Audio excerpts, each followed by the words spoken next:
Assalamualaikum warahmatullahi wabarakatuh. Pertama-tama dan yang paling utama, marilah kita panjatkan puji syukur kita kepada Allah Subhanahu wa Ta'ala, karena berkat rahmat dan karunia-Nya lah saya dapat membuat video ini dalam keadaan sehat walafiat. Salawat serta salam tak lupa saya curahkan kepada Nabi besar, suri tauladan kita, Habibana wa Nabiyana Muhammad sallallahu alaihi wasallam, beserta kita sebagai pengikutnya yang insya Allah hingga akhir zaman. Amin, amin, amin. Baiklah, tanpa basa-basi lagi di sini, saya ingin menyampaikan sebuah ringkasan video materi yang sudah saya rangkum dari pertemuan pertama sampai pertemuan sekarang yang sudah ditentukan. Sebelumnya izin perkenalkan, nama saya Erlangga Dwi Putra. Saya mahasiswa aktif angkatan 2017 kelas A2 nomor urut absen ketiga dengan NIM 1701800048. Di sini saya akan menjelaskan tentang bisnis intelligence. Kalian tahu apa itu bisnis intelligence? Ya, bisnis intelligence itu bisa dibilang ini menjelaskan tentang suatu konsep atau metode bagaimana kita untuk meningkatkan kualitas pengambilan keputusan bisnis itu berdasarkan sistem yang berbasiskan kepada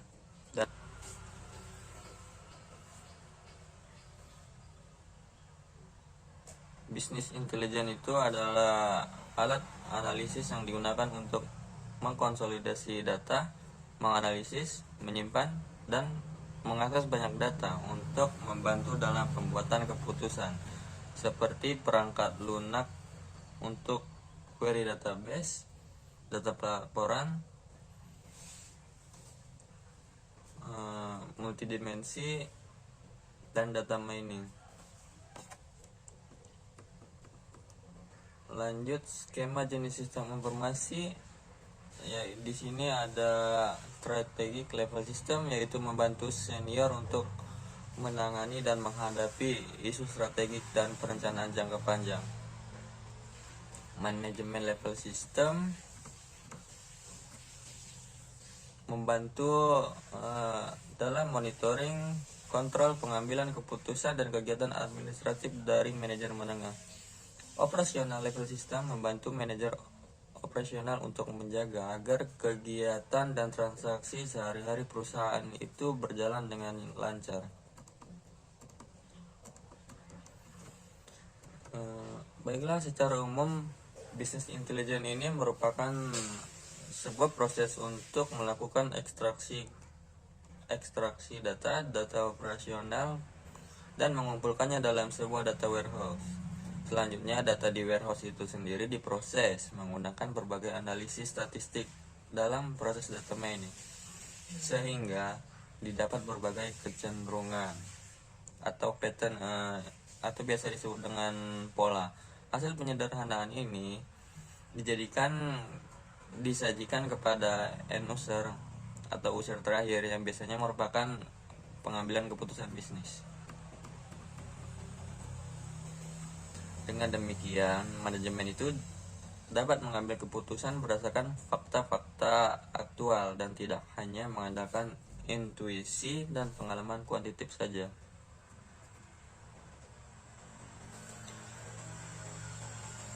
Data warehouse adalah pusat repositori informasi yang mampu memberikan database berorientasi subjek untuk informasi yang bersifat historis, yang mendukung DSS, Decision Support System, dan AIS, Executive Information System.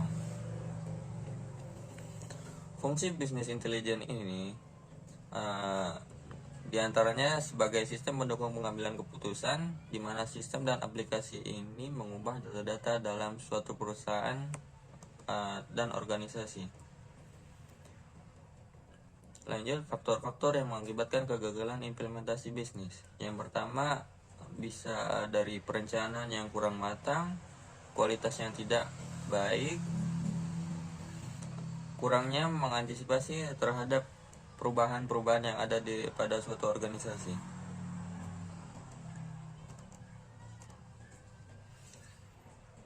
Manfaat bisnis intelijen bagi organisasi non-profit. Yang pertama, meningkatkan nilai data dan informasi organisasi. Yang kedua, memudahkan pemantauan kinerja organisasi. Yang ketiga, meningkatkan nilai investasi IT yang sudah ada. Dan yang terakhir, menciptakan pegawai yang memiliki akses informasi yang baik atau well-informed work. Oke, lanjut berikutnya, dasar-dasar data mining.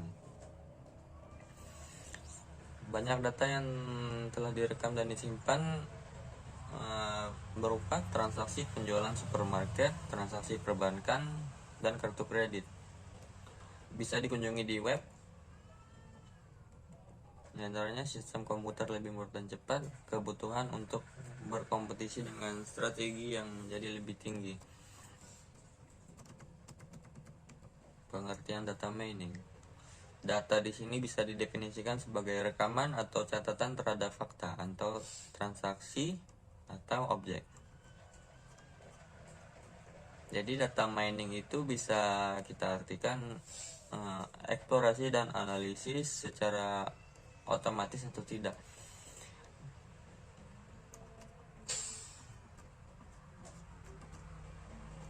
Ikut kita telusuri mengenai pengertian data yang salah. Bukan data mining, contohnya mencari nomor telepon Bambang Gunawan di buku telepon. Sedangkan data mining menemukan banyak orang bernama Bambang di daerah Jawa Timur.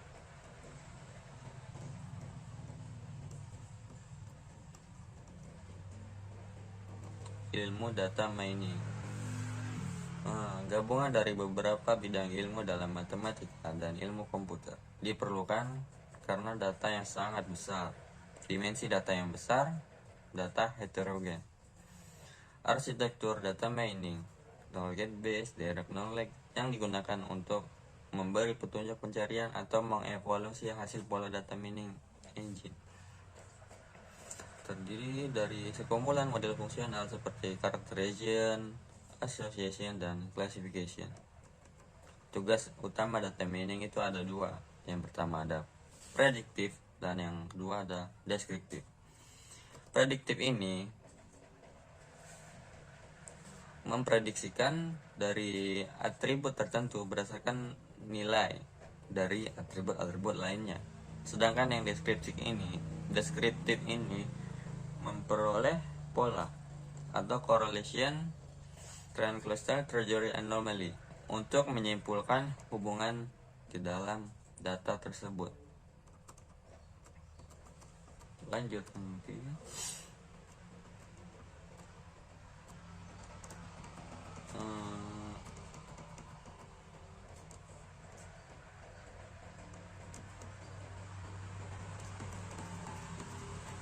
Membahas mengenai descriptive clustering, disebut juga sebagai segmentation. Jadi di sini ada unselfish method. Jadi tidak satupun atribut yang digunakan untuk membantu proses pembelajaran. Algoritma di sini terdiri dari K-mean, simple additive weighting atau SAW, K-mean fuzzy, K-mean, subtractive, mountain, dan hierarchy. Berikutnya simple additive weighting, yaitu bisa kita artikan sebagai suatu metode dalam sistem penunjang keputusan di mana merupakan bagian dari bisnis intelijen yang menjumlahkan bobot dari aspek positif atau negatif pada setiap alternatif pada kriteria yang diusulkan. Description sequential analysis ini digunakan untuk mencari pola pada serangkaian kejadian yang digunakan dengan sekuensi. Contohnya, rangkaian klik pada sebuah website berisi rentan URL. Implementasi memodelkan pembelian oleh pelanggan sebagai sebuah sekuensi rangkaian data.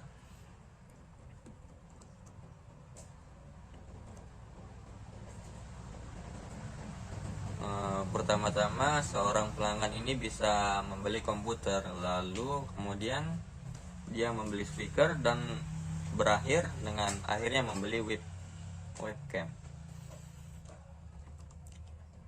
Contoh data pelanggan itu sendiri terdiri dari dua atribut, yaitu umur atau age dan income, atau yang bisa dalam bahasa Inggrisnya pendapatan. Lanjut, web document clustering. Jadi tujuan web document clustering ini diantaranya untuk mencari gugus dokumen-dokumen web yang mirip berdasarkan kemunculan istilah yang penting. Pendekatannya mengidentifikasi istilah yang sering muncul pada setiap dokumen, mengukur kemiripan berdasarkan frekuensi kemunculan istilah pada dokumen lainnya. Descriptive Association Rule disebut juga sebagai market basket analysis, menganalisa tabel transaksi penjualan dan mengidentifikasi produk-produk yang sering kali dibeli bersamaan oleh customer. Untuk mengidentifikasi kelompok kesamaan dari produk dan kebiasaan apa yang terjadi guna kepentingan cross-selling, untuk mencari produk apa yang biasanya terjual bersamaan, dan untuk mencari tahu aturan yang menyebabkan kesamaan tersebut.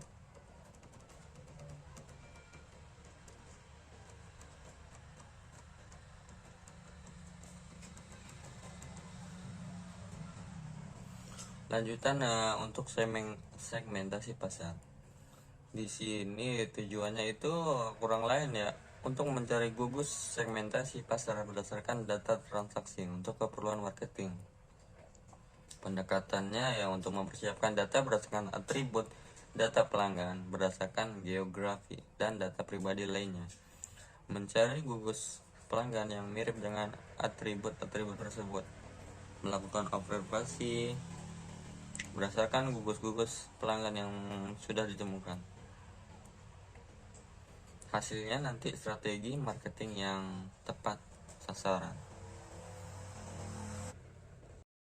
Kita lanjut untuk tujuan utama bisnis intelligence dashboard. Yang pertama, memungkinkan akses interaktif ke data, seringkali dalam bentuk real time. Memungkinkan manipulasi data untuk memberikan analisis yang tepat oleh manajer. Menyediakan wawasan yang bernilai untuk menghasilkan putusan yang informatif dan yang lebih baik. Proses BI berbasis pada transformasi data ke informasi, kemudian keputusan yang berujung ke aksi atau tindakan. Yang terakhir, memfasilitasi closing strategi gap dari suatu organisasi.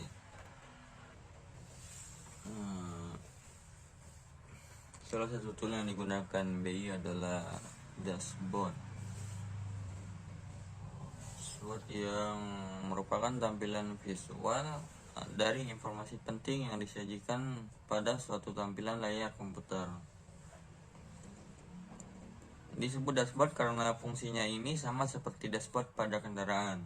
Fungsi utama dashboard secara umum untuk menyediakan data atau informasi penting dan memberikan sinyal tentang suatu kondisi yang perlu segera mendapatkan respon atau perhatian. Nah, contoh tampilan dashboard ini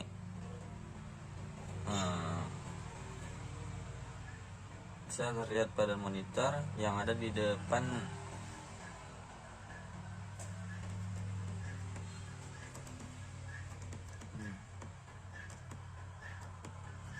Untuk pengembangan aplikasi dashboard, salah satu perangkat lunak yang mudah digunakan diantaranya Microsoft Office Excel. Jadi melalui aplikasi Microsoft Excel ini dapat dibuat tabel atau chart yang berisikan serangkaian Key Performance Indicator atau KPI. Nah, Microsoft Office Excel ini adalah salah satu aplikasi terbaik di pasar untuk melaporkan dashboard. Suatu teknik yang banyak. Excel ini mungkin tidak akrab atau bagaimana menerapkan sementara banyak individu.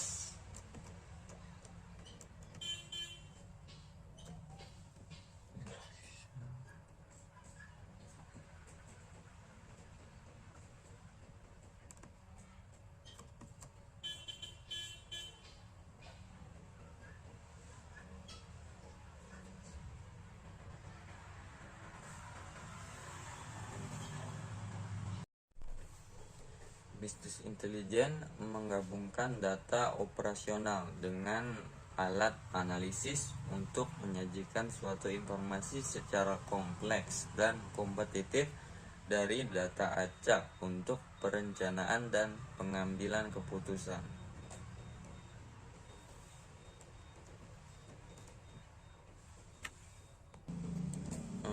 Oracle dan Microsoft adalah salah satu vendor dari intelligence dashboard bisnis. Dashboard BI ini juga dapat diciptakan melalui aplikasi bisnis lain seperti Excel. Dashboard intelligence bisnis kadang-kadang disebut sebagai dashboard organisasi.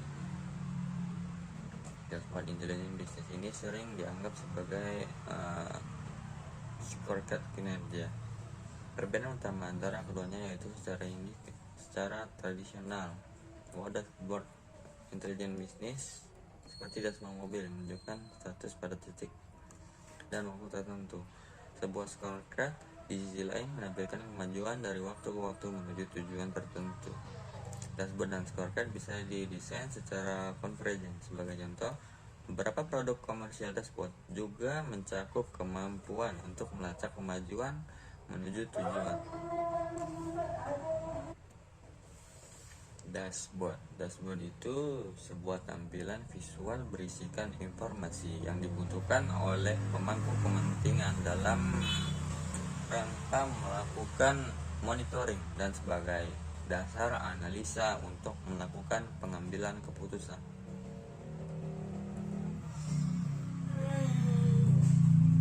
Teori dasar bisnis intelijen atau BI sebagaimana disampaikan oleh Turban 2010 merupakan kombinasi dari arsitektur, tool, basis data, aplikasi, dan metode untuk dapat dilakukannya akses dasar secara interaktif, manipulasi data, dan memberikan kemampuan kepada para manajer membuat keputusan. Bisnis yang lebih baik itu karena digunakannya fakta dan sistem yang berdasarkan fakta. Bisnis intelijen atau BI itu juga mengacu pada teknik berbasis komputer yang digunakan di dalam melihat, menggali, dan menganalisis data bisnis seperti pendapatan, penjualan suatu produk, atau bagian hubungan, biaya, dan pemasukan. Bisnis intelijen itu membantu pelaku bisnis untuk membuat keputusan yang lebih informatif dengan ketersediaannya yang biasa, tepat waktu, dan dapat menjadi suatu jawaban karena dukungan data yang cukup untuk menjawab pertanyaan-pertanyaan organisasi bisnis intelijen. Bisnis intelijen itu sendiri menganalisis data yang disimpan di dalam data yang berbasis data operasional atau ERP system dan mengubahnya menjadi dashboard dan laporan yang menarik dan mudah dimengerti.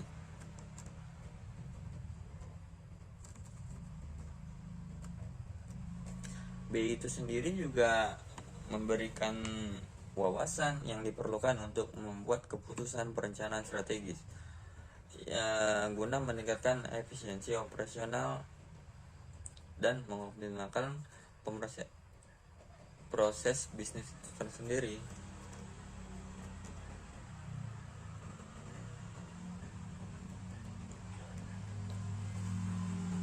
Fungsi dashboard itu sendiri, yang pertama, di situ dia bisa meneliti informasi dengan sekali pandang. Contohnya di sini, pengendara sepeda motor harus dapat mengetahui berapa laju kendaraannya selama waktu sepersekian detik.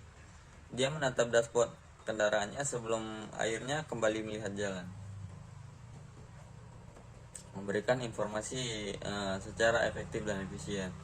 Informasi efektif dan efisien ini ketika pengguna dapat langsung mengambil informasi penting seperti yang tampak pada bagian satu dashboard. Contoh kedua, menggunakan data yang sama namun ditampilkan dalam bentuk bagian yang berbeda. Contoh, seorang pengendara bertujuan untuk berkendara dengan santai dengan kecepatan sedang. Berdasarkan pemikiran sendiri, pengendara ini menganggap bahwa berkendara dengan kecepatan sedang adalah berkendara dengan kecepatan 40-60 km per jam. Untuk mengetahui apakah targetnya telah tercapai, sesekali pengendara akan melihat alat ukur laju kilometernya itu sendiri. Ketika pengguna ini melihat ternyata kendaraan berada pada kecepatan 55 km per jam, artinya pengguna itu telah mencapai target keinginannya untuk berkendara dengan kecepatan sedang atau normal saja.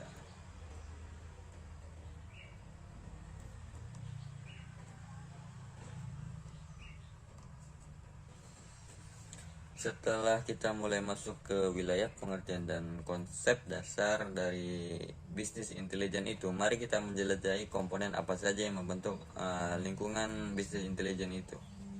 Yang pertama di sini ada data warehouse, dominan dari pengguna bisnis yang menggunakan analisis untuk query. Laporan menganalisis tambang data, memvisualisasikan data, itulah hal yang paling penting.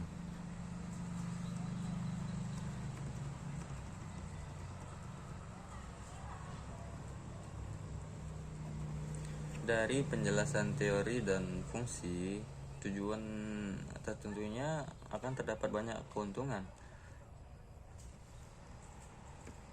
Di antaranya hemat waktu, meningkatkan strategi dan plan, meningkatkan putusan taktis, menghemat biaya, dan meningkatkan relationship pelanggan dan mitra. Sedangkan menurut Thomson, pelaporan lebih cepat, lebih teliti, meningkatkan pengambilan keputusan, meningkatkan layanan pelanggan, menaikkan keuntungan.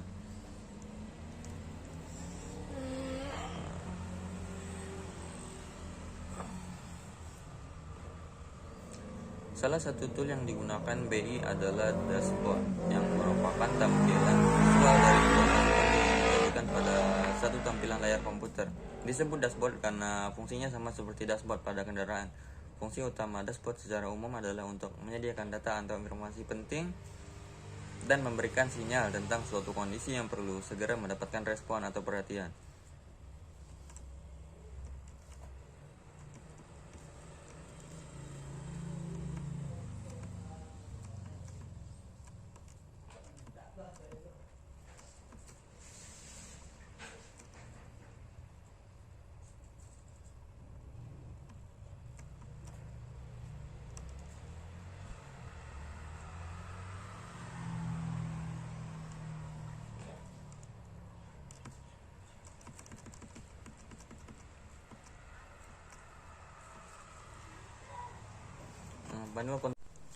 Bagian satu dashboard rencana dan realisasi diklat. Contoh, kedua bagian satu ini menggunakan data yang sama, namun ditampilkan dalam bentuk bagian yang berbeda. Bagian satu menampilkan laju pertumbuhan rencana diklat di pusdiklat A. Pengguna ingin secara cepat mengetahui secara garis besar apakah laju pertumbuhan rencana diklat semakin menurun atau semakin meningkat. Kedua bagan satu akan memberikan informasi yang sama, bahwa dari bulan ke bulan laju pertumbuhan rencana semakin meningkat. Perbedaannya adalah bagan sebelah kanan akan lebih cepat menyampaikan informasi dibandingkan dengan bagan sebelah kiri.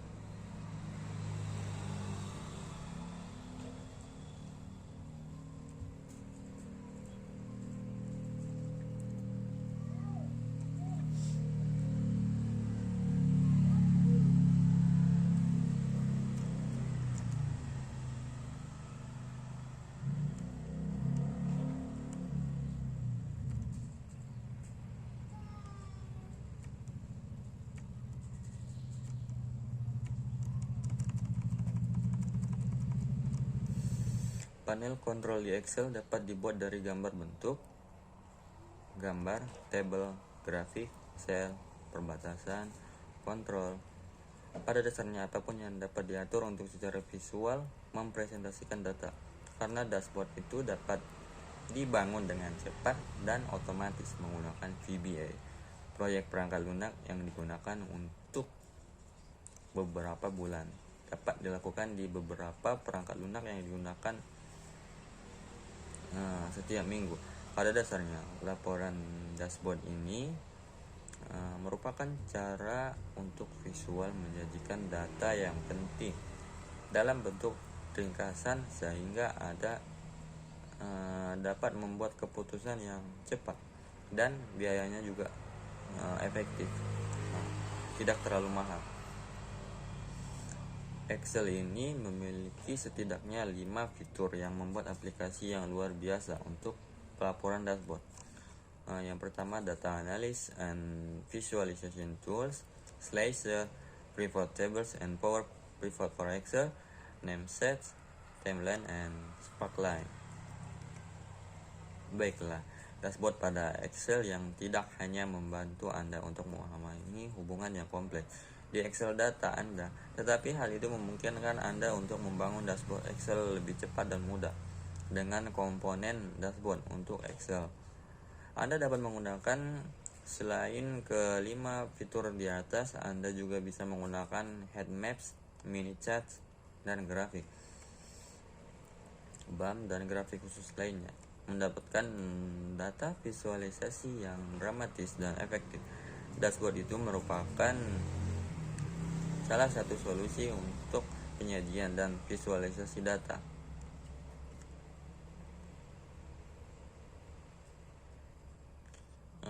Dashboard di sini juga berfungsi untuk penyajian data dalam Microsoft Excel dengan bentuk grafik yang dapat dikreasikan dengan aplikasi yang ada dalam Microsoft Excel. Di sini terdapat 5 pilihan untuk grafis. Yang pertama, kemungkinan penambahan sparklines diubah ukurannya dengan ukuran sel dalam rangka untuk membuat analisa data secara cepat. Kedua, dapat memasukkan heat maps dan icon dalam order untuk menganalisis data sampai dengan 5 dimensi. Yang ketiga, memiliki chart mini yang mengoptimalkan grafis dan ukuran yang memungkinkan representasi yang sesuai dalam jumlah yang lebih besar. Keempat, data ini segera dengan grafik BAM. 5. Grafik khusus, satu set grafis baru yang bermanfaat untuk tampilan. Di sini ada 4 jenis grafik yang telah ditambahkan di bagian chart khusus. Yang pertama ada line max, line tinggi rata-rata, line max tinggi rata-rata rendah, dan beberapa indikator kemajuan.